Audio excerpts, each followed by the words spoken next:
Charlie Talk, back with another episode of our podcast. We've sort of rejigged the format, and it's going to be more every 4 to 6 weeks. It's going to be known as the Pavis Perspective. Obviously, we sit in the Pavis, and we're delighted to be joined by Leigh Curtis with us today. So hopefully, we'll be seeing a bit more of him on this podcast. But yeah, Leigh, thanks for joining us. No problem at all.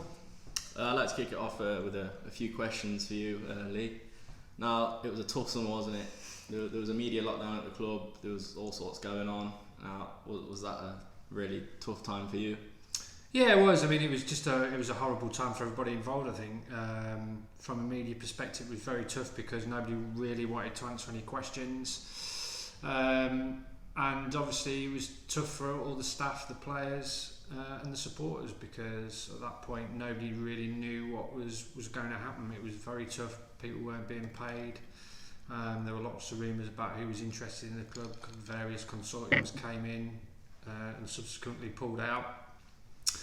But in the end, it all came good. It was a very stressful summer, especially from the Swindon game onwards. It did get very, very tough. There were lots of questions that needed to be asked, and sometimes we didn't get the answers. And of course, the club wanted to protect itself, which you sort of understand in those circumstances, because obviously there's employees and players and everybody else that it needed to take care of. But yeah, just obviously the club got sold in the end. I think that is what it needed. It was clear that it was in a pretty bad way. But we're sitting on the other side now. There seems to be a great deal of togetherness, and the owners, I've not really had much dealing with the owners myself. I've not spoken to them since the opening press conference when they were announced. But they seem to be very quiet, very methodical. Is that something that's refreshing to see, going from an owner like Hardy? Well, it's strange, isn't it? Because Alan was somebody who always was very open with the media, welcomed a lot of things. I mean, I'll be forever indebted to him for giving me one of my best days, which was going behind the scenes on transfer deadline day. I mean, that was, to get that kind of access, was absolutely amazing from my perspective, to see how it all unfolded on deadline day, to see what the club did and how it operated, and the madness that ensues on transfer deadline day. It did wonderful numbers for us, and I'll be forever eternally grateful to Alan in that respect, because he was great at opening everything up to the media. It was very welcoming. Obviously, he did a column for us. But then on the flip side of that, you've got the new owners who are very quiet, very methodical, very understated. So in terms of the story, it's probably better with Alan, with the amount of information, how open he was, whereas the new owners are very quiet, understated, and from a fan's perspective, that's probably what you want to see, because you just want their actions to speak louder than the words. So I get it from a journalistic perspective, probably a lot more active when Alan was involved with various tweets, always something going on.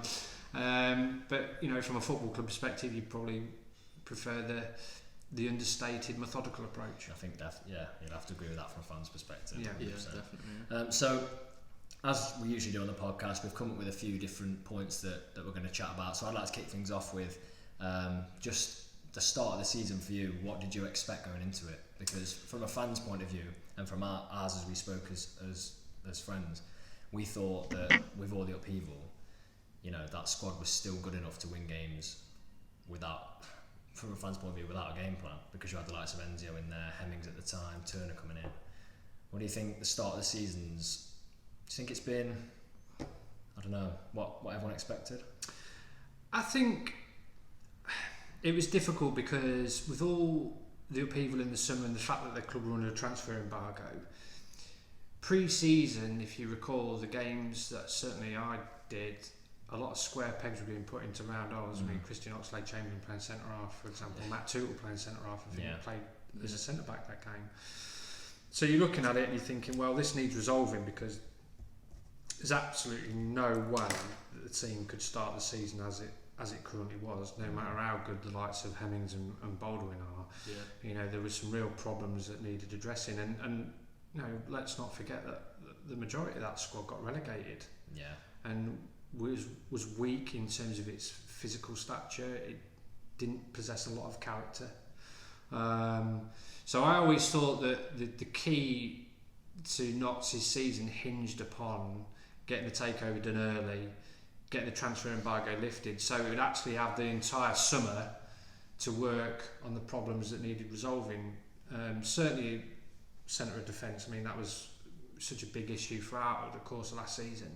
So I always thought that that Alan needed to sell the club as quickly so the club could actually concentrate on getting it right on the pitch. But of course, it didn't happen until the end of July for whatever reason, and then it sort of became, well, the transfer embargo has been lifted like 3 or 4 days before the start of the season. The manager had lost a lot of his targets. I mean, I spoke to Neil on several occasions once the transfer embargo lifted, and he'd missed out on a lot of players. He had a list of 50 odd players that he wanted to bring in. I know one of them was Matt Sadler, who I think ended up going to Walsall. I think that deal was basically agreed as long as the embargo could be lifted, but for whatever reason it didn't happen until the owners came in, and by that time Matt had decided, look, I've waited long enough. A solid signing. Yeah, I've got to move on, and I think that was a lot of case for a lot of the players who he wanted. So it was then a question of, could the club get in players who were going to be good enough, but who was out of those who were still left available? And I think Ben Turner was a great signing. I believe he turned down a contract offer at Mansfield, and he's proven to be somebody I think will be a pivotal figure this season, certainly in the heart of the defence. And then there are other areas. There is wide areas, apart from Enzio. I know they've got Sam Osborne, who's a very young, promising player, but in terms of experience lacks a little bit in that respect. And he thought, if Enzio gets injured, what's going to happen then? Because he's the only player really in the team who's got that ability to carry the ball and has got a bit of pace and a bit of dribbling ability about him. So I thought there were numerous areas. So when all the business started getting done before the start of the season, you've got to bear in mind that a lot of those players had not trained with Notts in pre-season. So like you likes of Ben Turner's, Dean Kelly Evans had, but then they went and got Nathan Tyson, obviously, who did well for him in pre-season. But the likes of Ben Turner, who else did they bring in? Trying to rattle names off the top of my head. You got McCrory, haven't you? Yeah, McCrory, Slocum. So Slocum didn't have a pre-season with Notts. And obviously the likes of Carl Wootton, and it was all. And I know Carl Wootton came in, but that was so. It sort of shows you the gradual process that was needed. That the squad development, the squad really wasn't in place until Kyle came in. I think that was like the last missing piece of the jigsaw. They always wanted a target man in, and they'd looked at various options in the summer. But again, I think the lad at Yeovil who set up the opening goal, Gold Amamateo, whatever his name is, I can't quite recall his name, but there was somebody they looked at, but obviously he had a decision to make and went to Yeovil. So I always felt that it was one of those issues that it was never ever going to hit the ground running, in my opinion, because there was just too much upheaval. You've got a load of players together, and then without Neil really having time to decide or see how they all fit in together as a team. So I thought the work they did do was absolutely brilliant to get those players in. And I've sort of what we've seen in the opening stage of the season is this team is developing as it's going along. It didn't have from the end of June, July to the beginning of August to work together. So, and I think what we've seen now from the start of the season is that everybody is learning each other as they go along, and I think that was pretty much apparent in a couple of games that I saw, was that forwards would be making run and their run wouldn't necessarily match the pass. But I think as in recent weeks, the team has certainly got a lot stronger, and you can sort of see those relationships forming on the pitch. So I think the team at the moment is still in transition. We've seen some very, very good parts. I thought they were excellent in the second half against Halifax. Thought they were very good in the second half against Sutton. Thought they should have got something out of the Oval game. I mean, how they didn't, I'm still a bit baffled by, because the amount of chances they created, they were really good chances. So it's just been one of them, really. I think 3 wins, 5 draws. What is it? 3 defeats, 1 defeat in 8. Given everything that's happened, and then you look at the teams around them who are expected to go on there, Solihull, Wrexham, Fylde, who have all invested heavily in the team, all below Notts.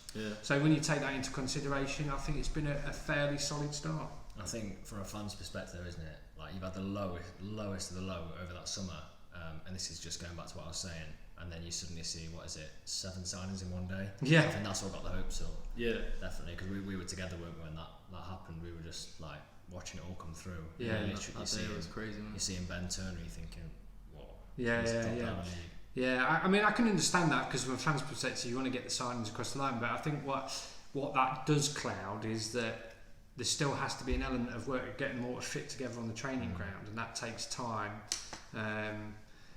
But as long as you see encouragement and you see a team moving forward, I think that's always important. I think the fact that the team have done that over the recent weeks, take the first week out of the equation, because it was pretty crazy, wasn't it? 7 signings and throwing them all together in it easily and expecting them to Getting 2 reds, was it? Yeah, and expecting them to play like a team that had been together, was never really going to happen. So I always thought that, as long as the team showed development and showed that it was a work in progress and showed encouraging signs, I always thought that would have been a reasonable target. And I think that has happened, as long as you can pick up wins along the way. I mean, I really felt they should have beaten Wrexham. I think that was probably the best 90 minutes. I think Wrexham had 1 shot on target and ended up scoring, but that whole 90 minutes was a really impressive performance. Controlled the game against a team that, had a summer to prepare, had brought its players in, was largely settled, and people thought they were going to be up there challenging for promotion this season. So there has been some bad bits as well. I mean, for the first 20 minutes opening against Sutton, that wasn't great. Everyone goes on about the Solihull Moors game.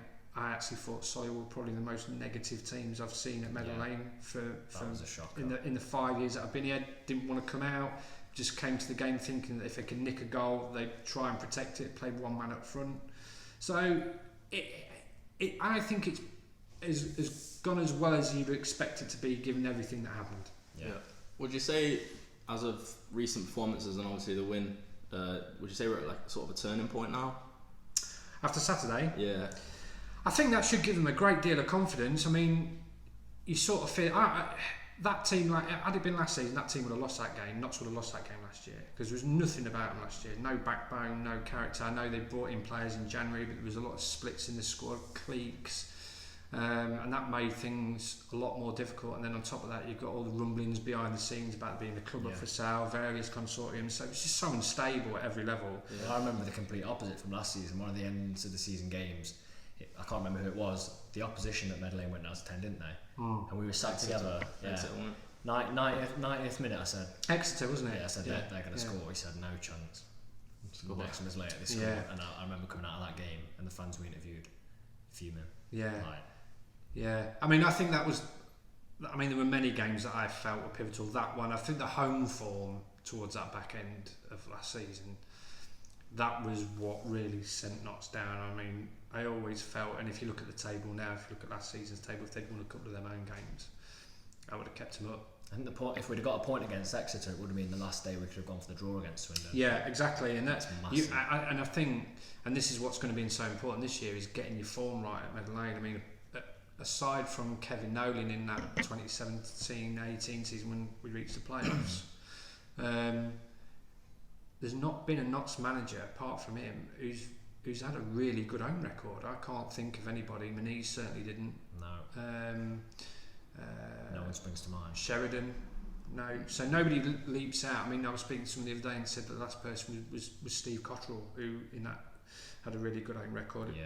Whereas Keith Curl was totally the opposite. Couldn't win at home, but were absolutely brilliant away. So, I think that's something that the club has got to sort out is the home form, because that is your bread and butter really. You'd expected a club of Notts' size to be pretty imperious at home, and for whatever reason, apart from that 2017-18 season, and ironically that was when Kevin kept everything stable, kept that team together pretty much.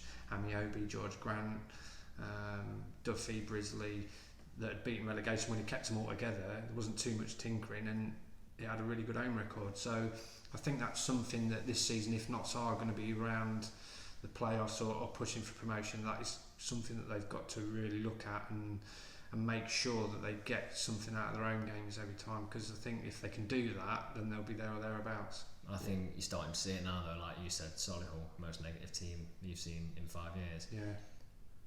Sure, they came to Meadow Lane and not in fantastic form, and they've literally parked the bus. Like, Yeah. I think after like beating Chorley 5-1 and now the Halifax, I think teams will start to think, oh right, this is a hard place to go now. Yeah. So I think that's like the results. Obviously a 5-1 and then winning with 10 men, they're big. I think the big one for me was the Wrexham game, because we put a few tweets out in it like for score predictions, and a lot of Wrexham fans that were putting like 3-1, 4-1. So I think they were expecting to come to us and absolutely batter us. Really? Yeah, and I speak to a few fans after the game as well, and they couldn't believe the way we played. So I think from a team that's proven in that league, their fans to come out and say that to us, it obviously shows that we're a good, stable team now, and I think that's positive. Yeah. I mean, I remember the Barnet game. That was, Notts have taken a lead in a lot of games. Well, Stockport, Barnet, Wrexham, all took the lead in those games. And if they've been able to see him out, I mean, if you taken even just 2 or 3 of those draws, turn them into wins, we'd be sitting in the top 7, probably looking towards the top end of the table. And I think that's obviously something they've got to try and change going forwards. There has been probably 1 or 2 many draws, but I think Neil's a brilliant manager. I think he's a good man manager. I think he's spotted the weaknesses from last season, and he's obviously done his bit in the transfer market trying to address him, big centre half, big target man, because that was another thing that was really lacking last year. There was no physical presence up front whatsoever. Kane Hemmings and Christian Dennis, great finishers, but when your back's against the wall and you need to go long and you want someone to hold the ball so you can get out and try and formulate an attack in the final third, that was missing last season. I think Christian will definitely benefit from playing with Kyle Wood, and same with Wes Thomas, as we saw on Saturday. I thought Kyle and Wes actually linked up very, very well. I thought it looked a real handful, the pair of them. Yeah. So I think there's a lot of good signs. Certainly, I thought Richard Brinley was excellent. I think he's been another great addition. People might say, what do you need another right back for? But you look at him on Saturday, you think, actually, he actually could be a really good signing. Because we've had a few fans, myself, saying that he's pushing for Kelly Evans' spot. Yeah. And Kelly Evans has been class this season. I think. So Absolutely, yeah. To have that competition is really good, isn't it? Yeah, it is, definitely. I'll let you push on to this point, because we've both got an opinion on this one. Yeah, the captaincy now, for Doyle to be the age he is, have all the football he has over the years under his belt, to be on 2 red cards at this point as the captain, for me, it's not really good enough. And the manner that both have come in. Yeah, it's been like lack of control, I think. I think Ardy does like him, doesn't he, as a player? He said he's pivotal for the team. But do you think anything will change? It's funny because I got asked this question on the web chat today. Do I think Michael Doyle will lose the captaincy? No. And it's funny because I know the supporters see Michael Doyle's contribution on a Saturday and judge him on that. But I remember speaking to people in the summer when the players were back from pre-season, and Michael was quite influential behind the scenes when everything was him and Jim O'Brien, when everything was going off behind the scenes and nobody was sure what was really happening. They were the 2 senior players that wanted to get answers and obviously try to find out and trying to lay any fears that anybody may have. But actually on the pitch, when they returned to pre-season training, the player who was at the front of all the running was Michael Doyle at 38, and I think that shows the kind of professional he is. Now I understand he has got that fire in his belly, but I think when if you speak to him, you can see he just wants to win. Yeah. And I think even if he played his own grandma at Domino's or something, he'd want to beat her. So that's the kind of character he is. Now, he's never ever going to change. At 38, he's not going to change. So people asking him, then he needs to look out, needs to change his game somewhat, stop getting something. That isn't going to happen at 38 because that's the player he is. And you look at his career, he's had successes at Coventry, Portsmouth, won promotion with both of those teams. Largely regarded as a legend at both clubs as well, for how he handles himself on the pitch. And I think the problem with Michael is that sometimes maybe that fierce will and determination does boil over,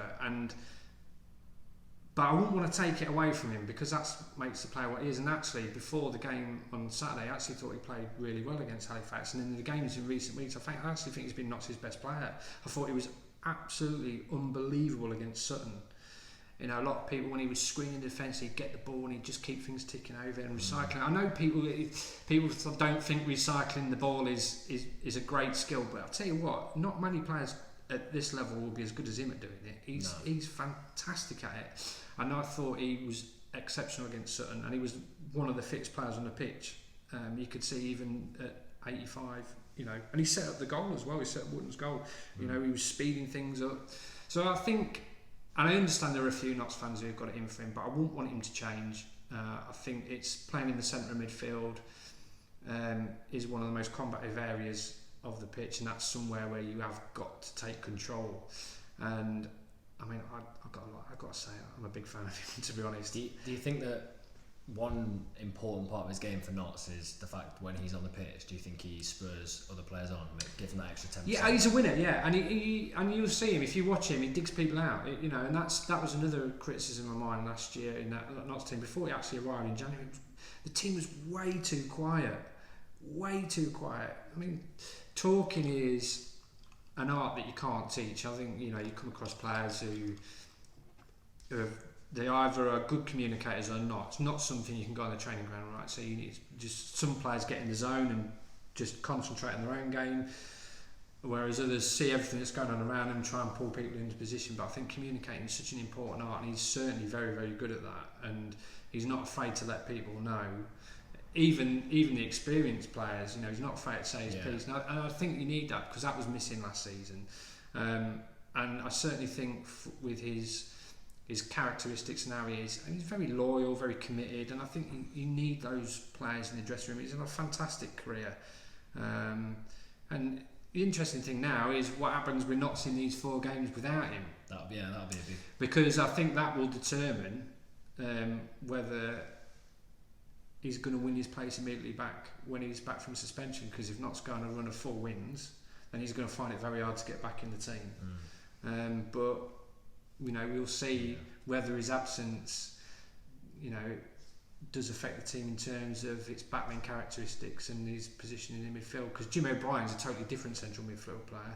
He's very good forward pass, very busy, very industrious. Yeah, his pass forward for the Wootton got great pass. Great. You know, through the lines, and it was a great ball. So it'd be interesting to see what happens in these 4 games without Michael Doyle, but. It's interesting because people talk about Michael Doyle and then they refer back to Liam Noble and all the red cards he got in his career, and it was interesting that Liam was under so much pressure to change his game, and then at the end of that season, obviously he got released, and then he came back a second time. He's a totally different player. I didn't think he was the Liam Noble that we saw in the first time he was at the club, when he played with that fire in his belly. He wanted to get onto things, he wanted to needle the opposition.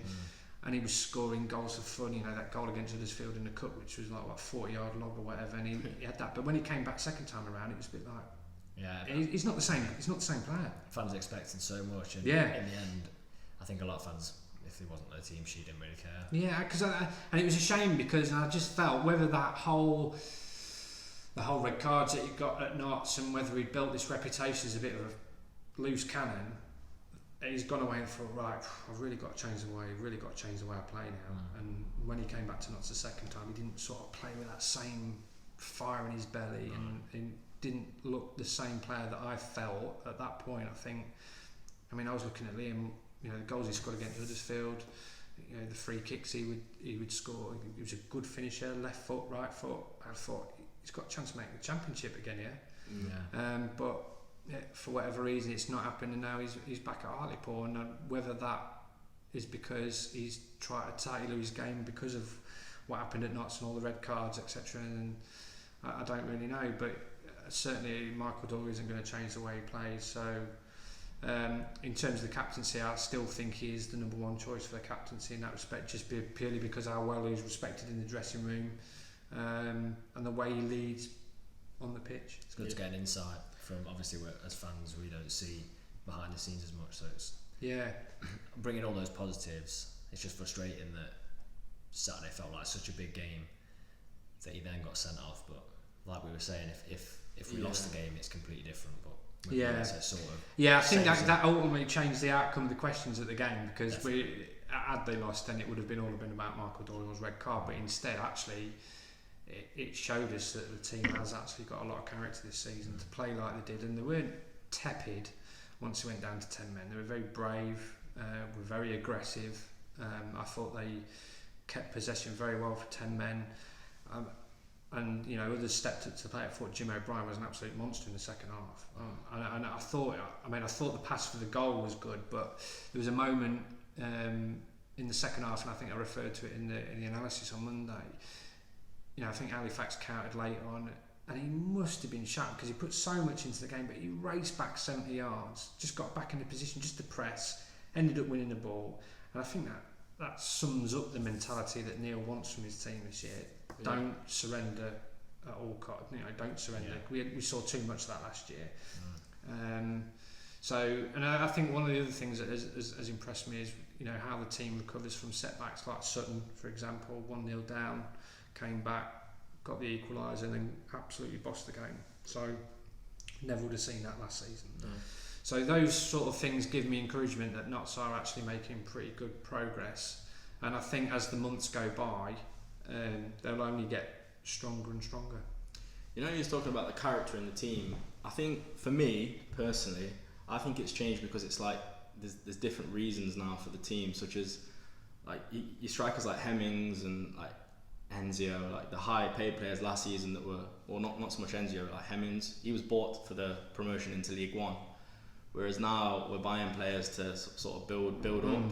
So I think those players have more. They've got more to show. They need to prove themselves, and I think that's showing now. Because such as Hemmings, he's a proven striker, so he's not got to come and really perform. Yeah. So I think that affected the team massively last season. But do you think that's the difference this season?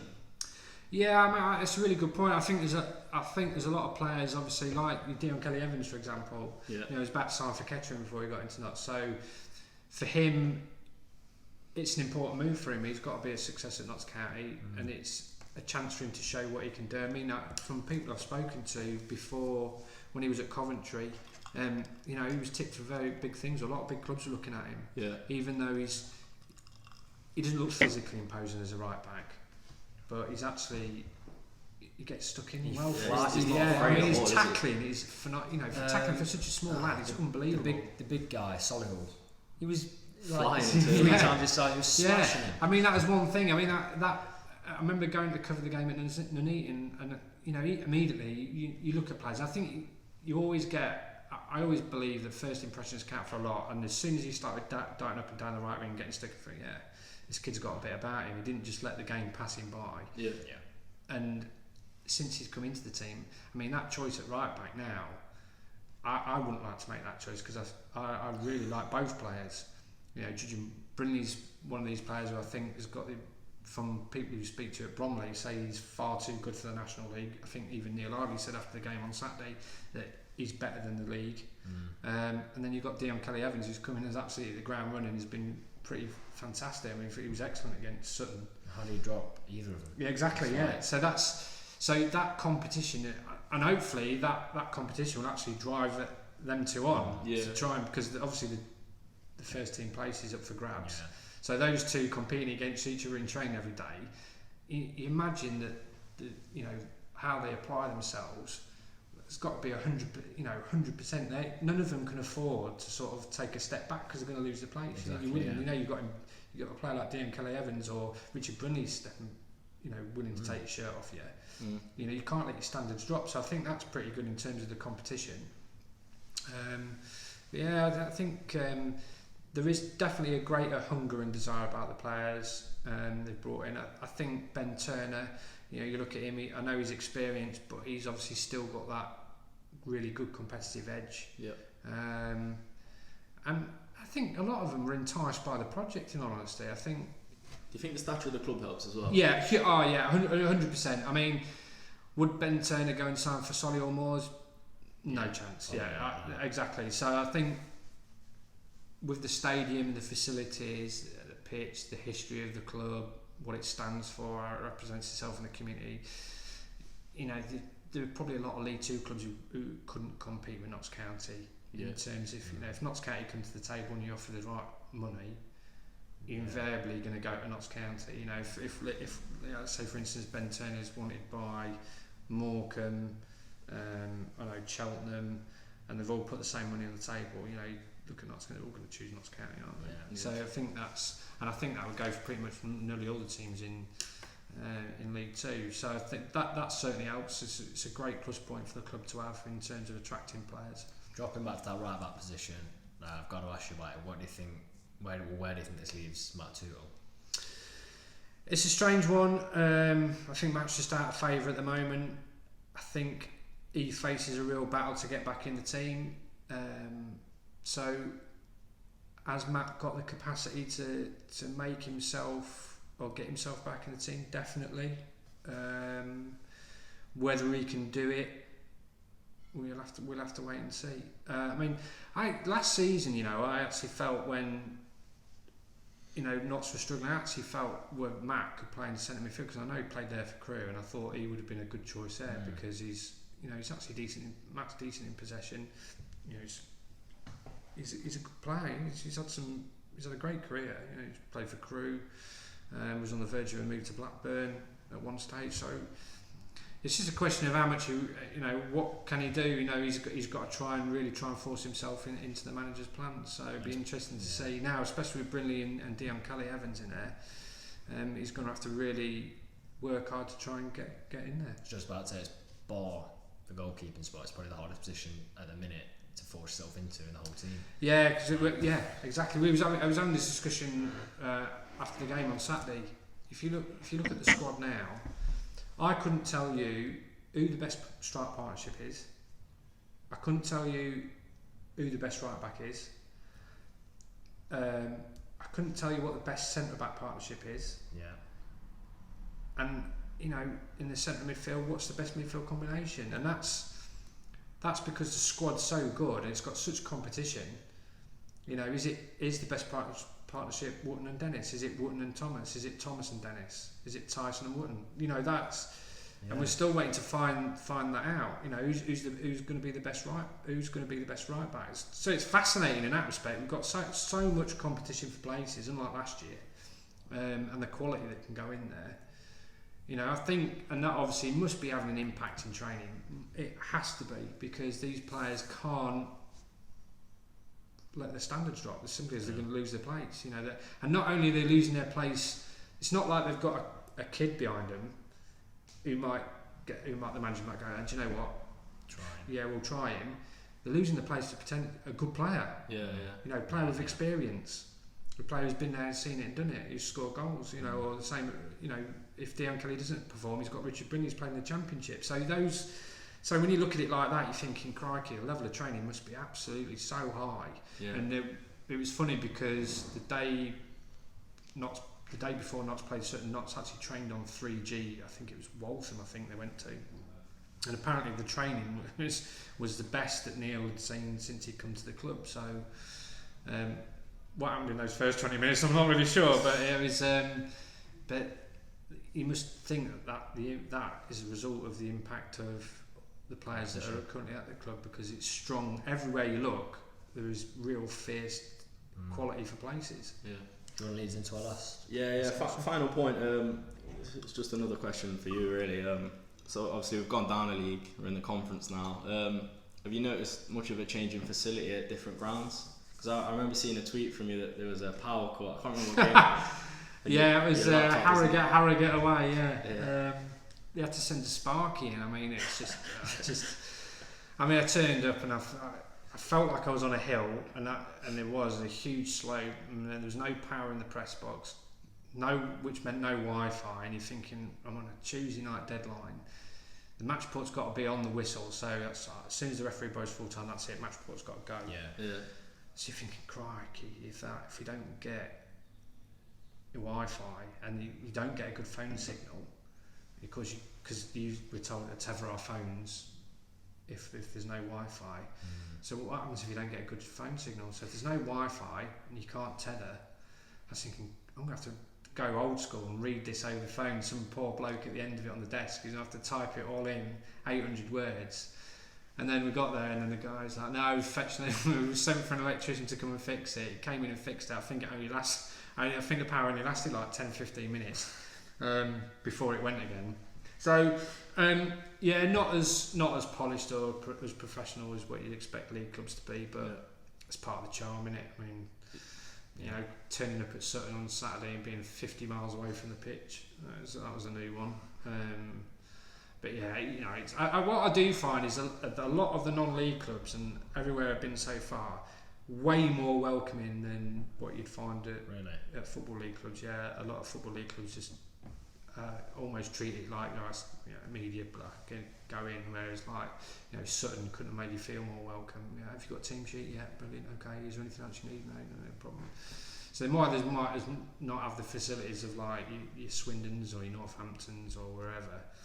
You know, the people are so friendly, and I think obviously they're keen to make an impression. Yeah. And that's the big difference that I find where non-league certainly has a bigger. There's a lot more going for it than perhaps the football league. Is that the press are treated with great respect, and they make sure that they go out their way to help you, and no horrible stewards not letting you in the car park. They're just they're very, very good. And the same with Harrogate, bar the slip up with the Wi-Fi and the Sparky. It's been an interesting journey so far. But I'm used to it anyway, because I used to cover games with Trinity many years ago. So I used to go way worse places when not so going this year. I think from a fan's perspective, I'm thoroughly enjoying it now. Yeah. Like seeing all these different teams. Yeah. We haven't got to any away games yet, but we're going to a few, aren't we? Yeah. And it's just nice to have something different. Rather than, I know it might sound stupid, but rather than just the relegation battle that we had that season with Hardy, but and we can see quality now as well, like quality football, and we're having good sparks in games. If we can just progress that and get it through the 90 minutes, I think we can have a good season. Some of these fans that twice as good as League Two fans. Who stands out for me? Stockport. Yeah, they were good, weren't they? Even really good, even Halifax. Halifax were good. Yeah, and I thought the atmosphere on Saturday was amazing. I thought the noise from the Cop in particular was. I know that's a good thing. You go into these games, you still think you're at a league game. There was one game, I felt, crikey, this is good as atmosphere as you get in the football league. Yeah, easily. Stockport were very good, very noisy, weren't they? Wrexham bought a lot. They were a lot, wasn't it? 1,500. Yeah, so I think the big thing is, I noticed this with Lincoln when they got relegated to the football league. That first season is how you're explaining it. It's new grounds, new experiences, and it sort of has that you sort of just want to go and try it out, see what it's like, and you get, it's entertaining in it, and it's like you say, it's all different. It's the challenge is once it gets beyond the second and third year, if you're still in non-league, you're thinking, right, got to go Braintree again on a Tuesday night, thinking, right, okay. So that's the challenge that I think facing the club is keeping that interest, or because it does dwindle. Lincoln were very well supported in the first season in the National League, but then once things start to settle down, once you're in that second or third season, gates dropped below 2,000. I remember doing a game against, I think it was Hyde United, 1,600 in there. So that's the pressure that probably Notts have got, is that if they don't get out this season, the next season has to be the one really, otherwise they will notice a considerable drop or dwindling attendances. Yeah, definitely. Yeah, that wraps it up then, really, doesn't it? That's our first Pavis Perspective podcast. Yeah, we'd be interested to see if you agree with any points that either of us or Leigh have made, so leave those in the comments below, and we'll be back with another episode too soon. Leigh, thanks for joining us. No problem at all. Yeah.